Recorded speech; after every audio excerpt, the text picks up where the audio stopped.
नमस्ते, आप देख रहे हैं न्यूज नेशन डिजिटल और मैं हूं वंशिका। क्या आप जानते हैं कि आज एक ऐसी अदाकारा का जन्मदिन है जिनका जन्म तो इस प्यार भरे दिन हुआ था, लेकिन उन्हें उनके जीवन का सच्चा प्यार कभी नहीं मिल पाया था। मैं बात कर रही हूँ भारतीय सिनेमा में 50 से 60 के दशक की बेहद खूबसूरत और टैलेंटेड रही एक्ट्रेस मधुबाला की। बॉलीवुड ने पर्दे पर यूं तो कई खूबसूरत अभिनेत्रियों को दिखाया है, लेकिन कुछ चेहरे ऐसे भी हैं जिन्हें आज का जमाना भी नहीं भूल पाया, और बेशक उनमें से एक मधुबाला है। 14 फरवरी 1933 को जन्मी मधुबाला के बारे में बहुत कम लोग ये बात जानते हैं कि उनके बचपन का नाम मुमताज जहां दहलवी था। मधुबाला अपने जमाने में इंडस्ट्री की बेपनाह खूबसूरत और हसीन अदाकारा थी। आप ये मान लीजिए कि उन्हें जो भी देखता था वो उन्हें देखता रह जाता था और अपना दिल हार बैठता था, और इन्हीं में से एक थे दिलीप कुमार साहब। मधुबाला और दिलीप कुमार की लव स्टोरी हिंदी फिल्म जगत की काफी चर्चित लव स्टोरी में से एक शामिल है। तो चलिए अभिनेत्री की बर्थ एनिवर्सरी और वैलेंटाइन डे के मौके पर आज इस वीडियो के जरिए इस कपल की अधूरी प्रेम कहानी से जुड़ी कुछ खास बातें जानते हैं। पर्दे पर कई ऐसी सच्ची प्यार की कहानियां रही हैं जो अधूरी रह गई। कुछ ऐसी ही कहानी दिग्गज अभिनेता दिलीप कुमार और अभिनेत्री मधुबाला की थी।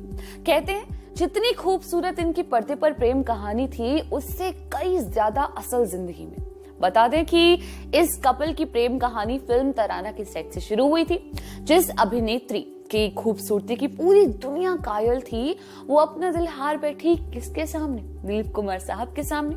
कहा जाता है कि मधुबाला ने जब पहली बार दिलीप साहब को देखा तो वो तभी उनके प्यार में गिरफ्तार हो गई थी। तराना के सेट से शुरू हुई मोहब्बत फिल्म मुगले आजम के सेट पर परवान चढ़ी और फिल्म की शूटिंग खत्म होते होते खत्म भी हो गई। दोनों के रास्ते अलग हो गए। कहा तो ये भी जाता है कि दिलीप कुमार और मधुबाला का रिश्ता टूटने का कारण एक्ट्रेस के पिता अताउल्लाह खान थे। दिलीप कुमार अभिनेत्री से शादी करना चाहते थे, जिसके लिए उन्होंने अपनी बहन के जरिए उनके घर रिश्ता भिजवाया, लेकिन मधुबाला के पिता अताउल्लाह खान ने इस रिश्ते से साफ इनकार कर दिया। हालांकि इस बीच दिलीप कुमार ने मधुबाला से ये भी कहा कि वो उनसे आज ही शादी करेंगे, लेकिन उन्होंने अभिनेत्री के आगे एक शर्त रखी, जिसमें कहा गया कि शादी के बाद वो अपने पिता से कोई रिश्ता नहीं रखेंगी। अभिनेता की ये शर्त सुन मधुबाला के होश उड़ गए थे और उन्होंने उनकी इस शर्त का कोई जवाब नहीं दिया। जाहिर सी बात है, बस फिर क्या था, दोनों के रास्ते अलग हो गए। इस बीच इस कपल ने B.R. चोपड़ा के साथ फिल्म नया दौर साइन की हुई थी, जिसकी शूटिंग मुंबई में ना होकर 40 दिनों के लिए मध्य प्रदेश में होनी थी। जब शूटिंग के बारे में मधुबाला के पिता को पता चला तो उन्होंने अपनी बेटी को शहर से बाहर जाने के लिए मना कर दिया और B.R. चोपड़ा ने इस फिल्म से मधुबाला को बाहर कर दिया। इस फैसले के बाद एक्ट्रेस के पिता ने डायरेक्टर पर केस किया और मामला कोर्ट तक पहुंचा, जहां एक बार फिर दिलीप साहब और मधुबाला की मुलाकात हुई। इस पूरे मामले में दिलीप साहब ने तो फिल्म डायरेक्टर का साथ दिया था और फिर दोनों कभी नहीं मिले, क्योंकि ऐसा कहा जाता है कि उस दौरान कोर्ट में ऐसी भी कई बातों के खुलासे हुए थे, कई बातें निकल कर आई थी जो मधुबाला को बहुत ज्यादा चुभी थी, और इसके बाद उन दोनों ने कभी एक दूसरे को पलट कर नहीं देखा। दिलीप कुमार संग अपनी अधूरी प्रेम कहानी को खत्म करने के बाद अभिनेत्री ने साल 1960 में किशोर कुमार के साथ शादी कर ली थी। कहा जाता है कि किशोर कुमार ने ही मधुबाला के सामने शादी का प्रस्ताव रखा था।